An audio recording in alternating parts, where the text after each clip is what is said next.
Mariners get shut out on Monday. They score 8 last night, and they score 1 today. And around and around and around we go with this mind-numbing baseball team. Let's talk about them. Colby, hit it.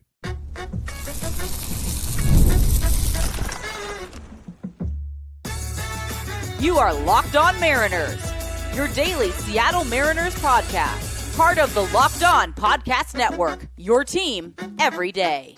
Ahoy, sailors. It is Wednesday, June 18th, 2025. This is Tidy Gonzalez and Colby Patnode for the Locked On Mariners podcast, part of the Locked On Podcast Network, your team every day. This episode is brought to you by Monarch Money. Take control of your finances with Monarch Money. Use the promo code Locked On MLB. That's LOCKEDON MLB at monarchmoney.com for 50% off your first year. And as always, if you want to hear from me and Colby even more and help support the show, you can check out our Patreon. All you have to do to check that out is click the link in the description of this episode. Mariners lose 3-1 to the Red Sox this afternoon. They dropped 2 of 3 in the series to a club that, of course, just traded arguably its best hitter and is also missing 2 of its other key hitters due to injury. But that didn't matter at all for the Red Sox because the Mariners just couldn't score outside of last night. I actually felt kind of optimistic about this game after the first couple of innings, though. Because it seemed like it was heading in a fairly similar direction to the last couple of times that they had seen Garrett Crochet. They got a couple of big doubles off of him. It seemed like they were frustrating him a bit in the second inning. He throws the wild pitch that scores what winds up to be the Mariners' lone run in this game. They ran the pitch count up to 40, and then the Mariners' offense disappeared from that point forward, pretty much. And look, that's, to be expected. You're facing one of the best pitchers in baseball. We'll talk about Luis Castillo's day and how important it was for him to be as close to perfect as possible in the next segment. But yeah, it's just another struggle of a day for the Mariners offense. It's another instance of, the extreme highs and the extreme lows that we're seeing from this ball club and from this offense in particular. Like I said, in the cold open, they get shut out on Monday. They score 8 last night, then they only score 1 today. It's just like, who are they? They actually did, from a statistical standpoint, outperform the Red Sox offense, except for, the most important category, the scoreboard, right? But they had twice as many hits as the Red Sox. They had a higher hard hit percentage. It's just that 2 of the Red Sox 3 hits today went over the wall, including a 2-run home run from Trevor Story, which was the difference in this game. So, yeah, Colby, how you feeling coming out of this one? Yep. And that's going to do it for our show. Thank you so much for joining us here on the Locked On Mariners podcast. Yeah. Different day, same stuff, et cetera, et cetera, et cetera. What makes today really frustrating is that, getting your doors blown off by Garrett Crochet is not anything that would cause most teams to create this much animosity. But it's just sitting there watching today's game and you look at it and you say, like, well, just imagine how good you'd be feeling right now if your 3 best hitters didn't completely wet themselves against one of the worst starting pitchers in the American League 2 days ago. You probably have a series win and we wouldn't be talking about today's game at all. We'd be talking about the awesome 5-1 homestand and all that. And nope. They couldn't get it done on Monday, and because this team is that bad, that of course comes back into play in the series finale. Because why wouldn't it? Because this is what a 500 team is, right? Like a bunch of little moments add up, and they come in and they have to pay the piper at the end of it, and that's why you're perpetually around 500. That's what the Mariners are. They are a 500 ball club right now, and I'm sure we'll talk about this tomorrow, unless we have a late guest added to the schedule. The next 23 games are incredibly important to this Mariner team. Incredibly. They will determine the entire season. We'll talk about that tomorrow. But yeah, I really didn't have much confidence in this team in general. And then I saw the lineup today. I get wanting to give JP a day off. And if you're going to give him a day off, benching him against Crochet is fine, even though JP's better against lefties than he is righties. Just a goofy line. Yeah. Dylan Moore leading off with the way that he's been hitting lately. What are we doing? Dylan Moore had, I think, the worst 20 at bat stretch I've ever seen. like ever from anybody. And I watched the mid 2010 Mariners offense every day. I'm sure you've seen a worse one, but sure, yes. I don't think so. I really don't think so. I think he went 0 for 20 with like 13, 14 strikeouts and a couple pop-ups. Like, it was awful. That's your leadoff hitter in a rubber match? What? With a day off tomorrow? Well, and then, and it comes back to hurt you there in that second inning, right? Yeah, of course it does. And you're just saying, it felt weird. Like I don't, again, like if you really want to give JP the day off, fine. I don't think you should. You have tomorrow off. He's a shortstop. He's not a catcher, and maybe he had a back thing today or whatever. I don't know. Who knows, right? This is insane. Dylan Moore hasn't had a hit since May 27th. Well, until the one he got today. I know, but like, yeah, leading up to today, he hasn't had a hit. June 18th. And what's crazy about that is that like he only had like 24 plate appearances between those two. So he's barely playing because obviously you can't play this guy right now. He sucks. So, but that's your leadoff hitter. That's the guy you're going to give the most at bats to against Garrett Crochet. That guy. Yeah, I had really no faith they were going to win this game. And that's what makes it, Monday even more frustrating. And we talk about all the time. It's just those little things that don't seem that important and say, oh, it's just one game. Oh, it's just one at bat. And we add them all up at the end of the year. And guess what the final tally is? The Mariners needed one more game or one more at bat and they'd be in the playoffs. And it's the same story over and over and over again. Now, regardless of who the manager is, regardless of who the new cleanup hitter is, it's the same story. Yeah. Repeated over and over and over again. And when you compound it by doing idiotic things like having Dylan Moore hit leadoff against Garrett Crochet when Dylan Moore is 0 for the last century, like, yeah, it's hard to feel amped about. I mean, this is a 4-2 homestand. This is a very good homestand. Any way you want to slice it, very good. Sure. Yeah. And you still left you still left wins on the table. You still found a way to leave wins on the table. It really is shocking that this team is so capable of doing that. And again, like we're 70 games in now. I don't know the exact number of games, but we're almost halfway through. On the Mariners' next off day, I think they will have played not after tomorrow. On the Mariners' next off day after tomorrow, I think they'll have played exactly 81 games. This is a 500 baseball team, nothing more. It's just hard. It's just so hard to take them seriously.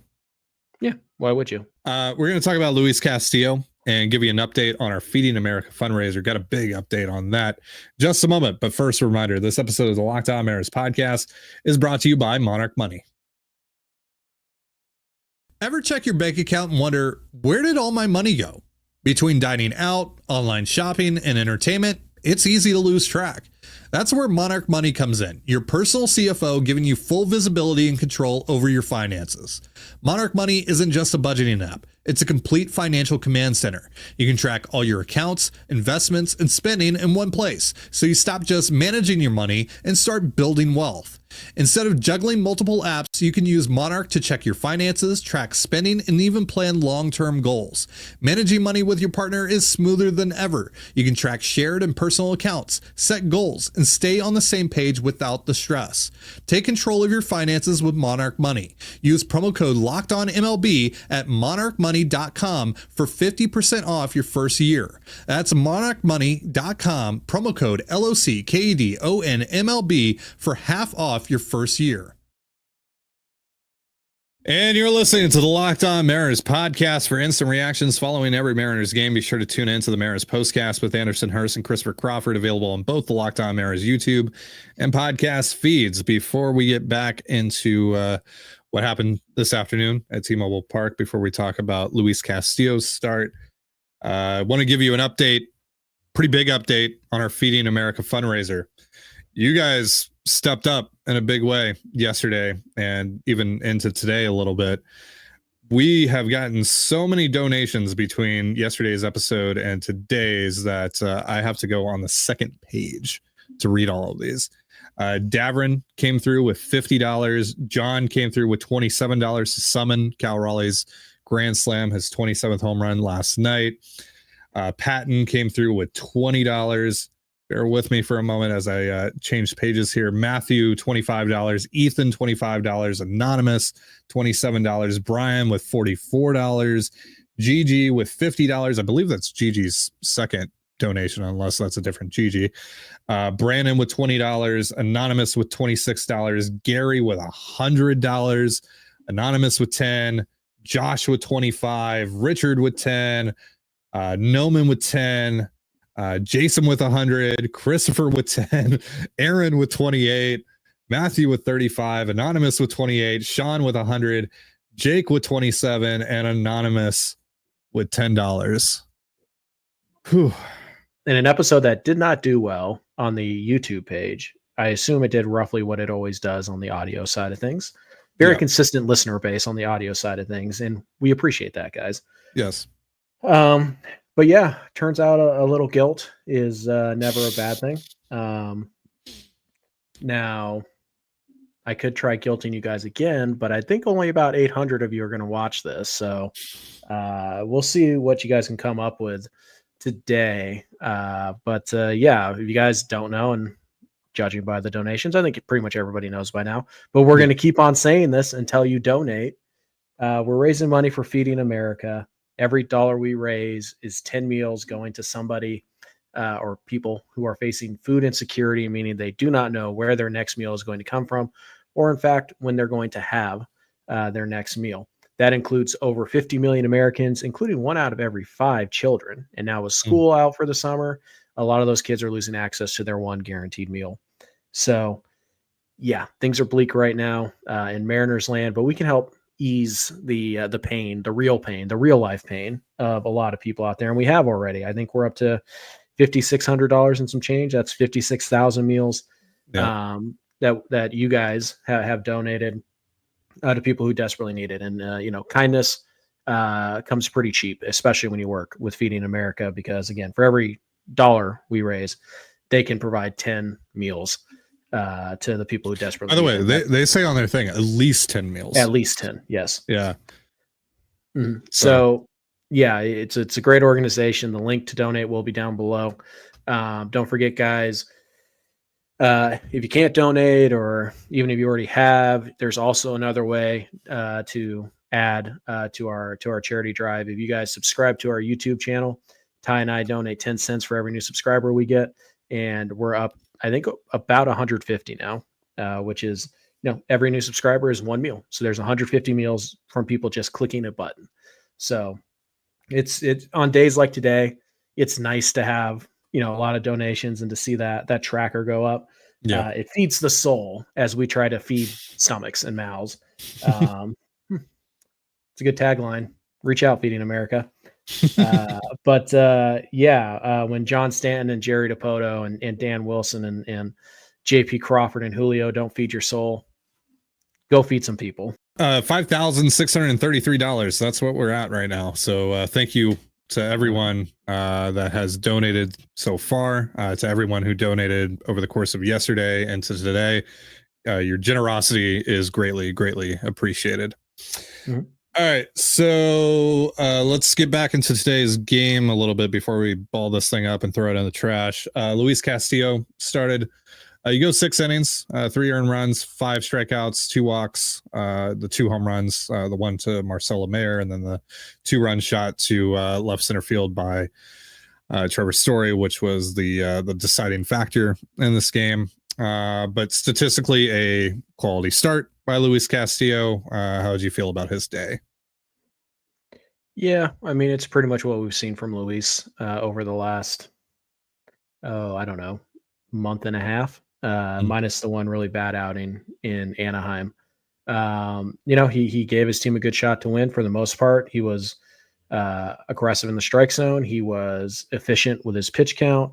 Not generating as many whiffs as he has in the past, but that's just who Luis is now. He's going to get a lot of ground balls. He's going to be up in the zone with his fastball, try and get his whiffs up there, and then just mix in a bunch of, four-seam, two-seam sinker, and then slider and try to mix in that changeup. I thought he was fine today. The only really annoying thing Luis did today is that he had, prior to the Trevor Story home run, he had the hitter 1-2, 0-2, and he walked him. And when you're going up against Garrett Crochet, every single run counts. So the difference between 2-1 and 3-1 is massive. And the pitch he made to Story wasn't even that bad of a pitch. It's just, sometimes a good hitter makes, or even a bad hitter makes a good swing on a good pitch and it leaves the yard. And so the home run is one thing, but walking the guy in front of Story to make it a 2-run home run to essentially guarantee a loss, that is the big fault of Luis today, not the 2 home runs he gave up. But yeah, he's been good this year. We've talked about how important he's been in general to this ball club and how critical he's been at, eating innings and going deep into games and really picking it up for Logan and Bryce and George. And he did that again today. The Mariners rotation's on a nice little roll now over the last 6 games or so. Over the homestand, the starting pitching was more than good enough to win all those games. Unfortunately, the offense, failed epically. And one of them was against Crochet and that's understandable. And the other one, inexcusable. So bummer, but I thought Luis looked pretty good today. Just not quite good enough. And again, it really is that walking a hitter after your head 0-2 is just devastating, especially when you don't have a margin of error like most Mariners starters don't have when they go out there right now. Yeah.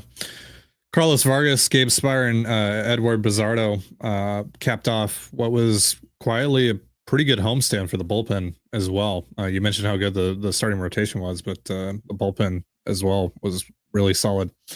Vargas with a clean inning. He gets a strikeout. Gabe Spire with a clean inning. Bizardo with a clean inning and a strikeout. So nice to see from those guys. It seems like the pitching is kind of fixing itself. And I think we talked about this on yesterday's episode, or maybe we talked about it on CTZ, whatever. But you're at the point now where you have your 5 best guys in your rotation with the way that, Bryce has struggled through his injury and all that. Like Emerson Hancock is part of your 5 best guys in your rotation. And the bullpen is they need to add to it eventually, assuming that they're still in a position where buying makes sense to do that. But the pitching is starting to become a strength again for this team. And now we're seeing pretty much what we've seen over the last couple of years where the offense is the major problem again. So the good news is we're back to a lot of nights you're going to have the advantage on the mound.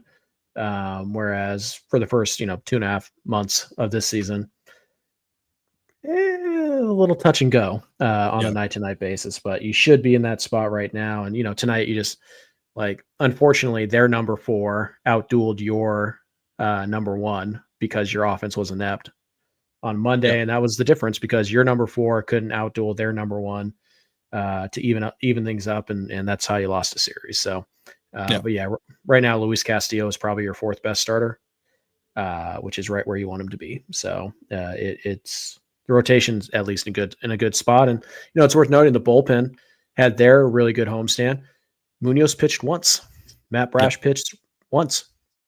Gabe Spire pitched twice, and so, they're using Bizardo a lot recently. So we'll see, and Vargas a lot recently. So, but the pitching looks like it's back to where we thought it was going to be. At least it has been for the last week. I mean, but I think with their history, it's okay to assume that they're close to back to, being the dominant force they are. Whereas the offense. So if you're watching on YouTube and you're looking over on the side there under where it says on today's show, it says send help. The Mariners need help. Jerry DePoto and Justin Hollander, please provide it. We'll talk about that in just a moment. But first, a reminder, this episode of the Locked On Mariners podcast is brought to you by Trade Coffee. Whether you're gearing up for back-to-back meetings, shuttling kids back and forth to activities, or tackling an endless to-do list, your morning sets the tone for it all. That's why it should start with the perfect cup of coffee, crafted just for you.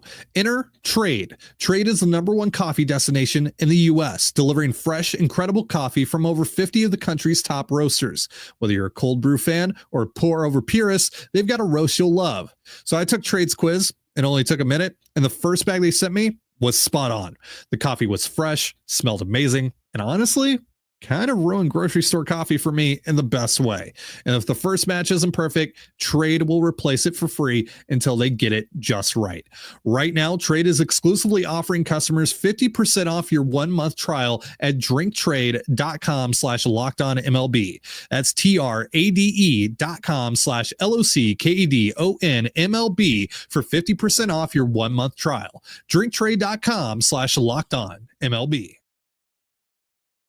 And you're listening to the Locked On Mariners podcast. This Mariners ball club needs help, folks.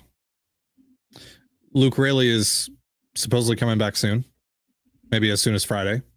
He's looked pretty good on his rehab stint down in Tacoma. Had a huge home run last night. So that certainly helps. The Mariners could also use more help on top of that, though.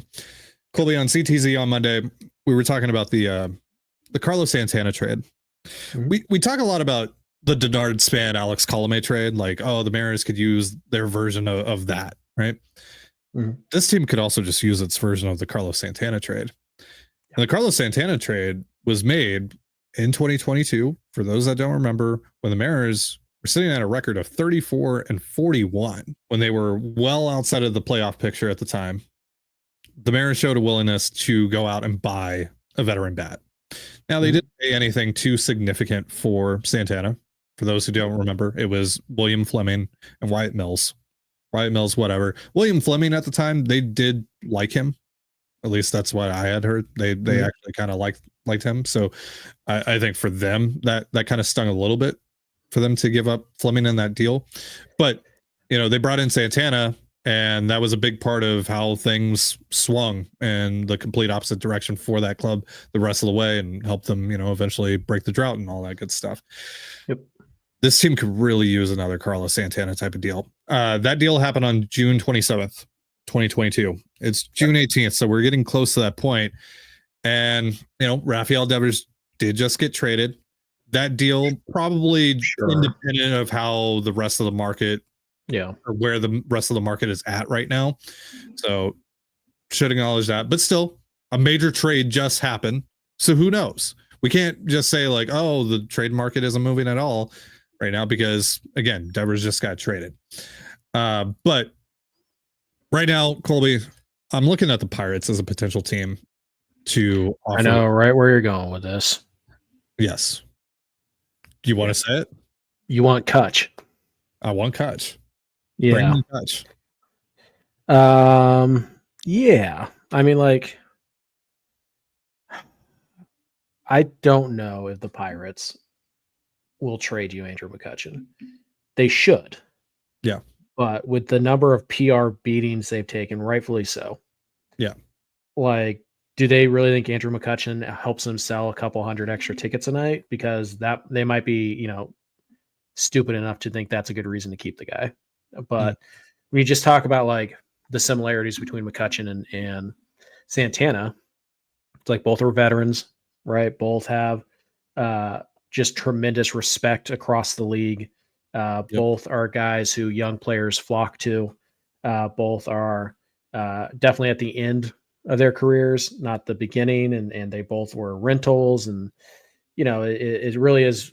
I mean, the Santana thing was a lot of it. Obviously, you needed first base production, but you also needed a voice in that clubhouse, like a leader in that clubhouse. And, this Mariners team, do they have that? They have some guys like that, but do they have like the dog, the alpha dog in that clubhouse who just, sets the tone for everybody? I don't know. And McCutchen can certainly do that. So my only thing is like, because he's so important to the Pirates fan base, as we know, the Pirates care deeply about their fans. Would they actually trade him? And honestly, like, would McCutchen want to come to Seattle? Is that something he's interested in? Because if they are willing to trade him, My guess is that they want to trade him to a spot that he wants to go to, and so Right. Yeah. Like, do they give him final say? That's kind of the question. Probably. Even though I don't think he has like a no trade clause or anything like that. I doubt it. But is it kind of like a virtual no trade clause? Like, if you want to stay, like we'll keep you. Like, it's not a huge deal to us. But if you want to go, like, you can tell us where you want to go and where you don't want to go. Pretty much. Maybe it's one of those type of situations where it's just kind of like an unspoken agreement. But if you're concerned about, how do you get Andrew McCutchen in the lineup, especially after Luke Raley returns? Well, I can find ways. I can absolutely find ways. This team just needs bats in general. Doesn't matter really where they play, except for catcher, really, right? Right. But I can give Andrew McCutchen the DH bats against lefties that Mitch Garver is getting right now. I can give Raley time off. I can give Rosarena time off, Polo time off. I just started Miles Mastrobuoni against Garrett Crochet. There are at-bats to give to McCutchen, and McCutchen's actually having a nice year. Now, he's a 112 WRC plus guy, 348 on base. Not the power speed guy he used to be, not going to give you anything defensively. He's going to be bad defensively. He's only really played, I think, a handful of games in the outfield this year anyways. He's 38 years old. But again, you're looking for a guy who sets the tone, and you're kind of looking to do that on the cheap, right? Like McCutchen, if the Pirates were willing to trade him and he was willing to come to Seattle, you're not giving up anything of significance for Andrew McCutchen. You're just not. He's 38 years old. He's a DH, 38-year-old DH. You're not giving up anything of significance there. So it really checks a lot of boxes. And again, my only hang up here is like, does he want to play for Seattle? Because if you're McCutchen and you're going to play for somebody other than Pittsburgh, aren't you like, do the Dodgers want me? Do the Padres do the Phillies want me? Like, do the Yankees want me? Like, Detroit? Like, Seattle's probably not high on that list, but it's definitely worth exploring. And like, there is no baseball reason not to explore this right now. If you want this year's version of Carlos Santana, it might very well be Carlos Santana himself, but I don't think the Guardians are going to be willing to do that right now in the month of June. Maybe next month, but not right now. So if you want this year's version of Carlos Santana right now, or relatively soon, before the end of this month, preferably, I think it's Andrew McCutchen. And again, maybe he doesn't want to go. Maybe he doesn't, maybe he doesn't want to go to Seattle. Maybe he doesn't want to leave Pittsburgh in general, whatever. But generally speaking, with the information that we do have, Andrew McCutchen makes a lot of sense for this Mariners ball club. Yep. Agreed. Again, McCutchen's one of the most well-respected dudes in the entire league. It's great for the clubhouse. He's producing right now. I mean, he's hitting 262, 348, 412. It's a 112 WRC plus. He's only striking out 20% of the time. He's walking 11% of the time. He's still got a little bit of pop in his bat, not as much as he used to, but still a little bit of pop there. He would help. End of story. Yep. All right. Well, that's going to do it for our show. Thank you so much for joining us here on the Locked On Mariners podcast. For Colby Patnode, I'm Titan Gonzalez. Be sure to give us a follow on Twitter at LO_Mariners. You can follow me at Titan Gonzalez, Colby at CPAT11, that's CPAT11. We're also on Blue Sky. You can follow me at TDG, Colby at MLB Colby, and the show at Locked On Mariners. You can also find us on Instagram and TikTok at Locked On Mariners. Have yourself a beautiful baseball day, and we'll see you next time. Peace.